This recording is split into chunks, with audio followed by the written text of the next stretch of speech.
अस्सलाम वालेकुम। Welcome. North Nazimabad चलेंगे? जी हाँ जाएंगे, 400 रुपये लगे।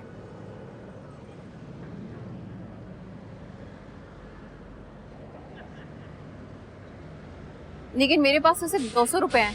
200 रुपये नहीं देंगे। अच्छा, मैडम 300 रुपये दे दो। नहीं भाई, मेरे पास इतने पैसे नहीं हैं, शुक्रिया।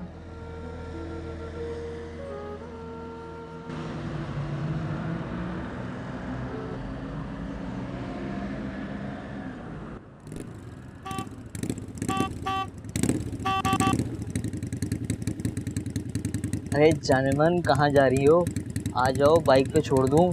पैदल चल चल के थक जाओगी। बताओ कहाँ जाना है मुझे? अकेली लड़की देखे नहीं हो, शुरू हो गए। अब आए तो जान ले लूंगी।